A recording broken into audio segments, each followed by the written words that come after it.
এটি বাংলাদেশ ফুটবল ফেডারেশনের একমাত্র অফিসিয়াল ফেসবুক পেজ, যাতে বর্তমানে অনুসারী 12 লাখেরও বেশি। দিন দিন যা আরও বাড়ছে। এক হামজা চৌধুরী আসার পর বাংলাদেশ ফুটবলের দৃশ্যপটই পাল্টে গেছে। মাঠ ছাড়িয়ে সামাজিক যোগাযোগ মাধ্যমেও বাড়ছে আলাপ আলোচনা। ফুটবল ফেডারেশনও তাই নজর বাড়িয়েছে সোশ্যাল প্ল্যাটফর্মগুলোতে। এরই মধ্যে বাফুফের ডিজিটাল মাধ্যমকে এগিয়ে নিতে ফেডারেশনের সঙ্গে যোগাযোগ করছে আন্তর্জাতিক প্ল্যাটফর্মগুলো। নিজের থেকেই আপনার টিকটক, ইউই থেকে মিডল ইস্ট অফিস থেকে যোগাযোগ করেছে।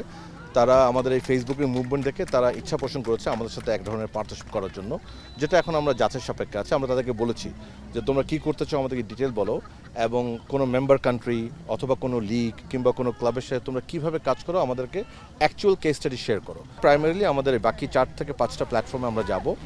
এছাড়া সামাজিক যোগাযোগ মাধ্যমে ফুটবলের প্রচারণায় শিগগিরই টেন্ডারের মাধ্যমে এজেন্সি নিয়োগ দেওয়ার সিদ্ধান্ত নিয়েছে দেশের ফুটবলের সর্বোচ্চ নিয়ন্ত্রক সংস্থা। খুব শিগগিরই ডিজিটাল এজেন্সিকে টেন্ডার কল করব। ওই প্রফেশনাল একটা এজেন্সি নেওয়ার পরে আমরা আমাদের ওয়েবসাইটটা কাজ করবো, বিকজ এখন ফেসবুকটা কিন্তু অ্যাক্টিভ হয়ে গিয়েছে, বাট ওয়েব পেজে আমাদের অনেক কাজ করার বাকি আছে। তো আমরা ধাপে ধাপে কাজগুলি করছি। শুধু ডিজিটালেই নয়, ফুটবল উন্নয়নে মাঠগুলোকেও আন্তর্জাতিক মানের করার কথা ভাবছে বাফুফে। এছাড়া জাতীয় স্টেডিয়াম নিয়ে বিশেষ আরও পরিকল্পনার কথা জানান ফেডারেশনের এই কর্তা। যেখান থেকে আপনার মাঠ দেখা যায় না, ওই চেয়ারগুলো রিমুভ করে ফেলতেছি। রিমুভ করে আমরা একটা সুন্দর বা খেলা দেখার জন্য একটা পরিবেশ তৈরি করতেছি। প্রবাসী ফুটবলার এনে মাঠের ফুটবলের উন্নতির পাশাপাশি অবকাঠামো উন্নয়নের দিকেও নজর আছে বাফুফের।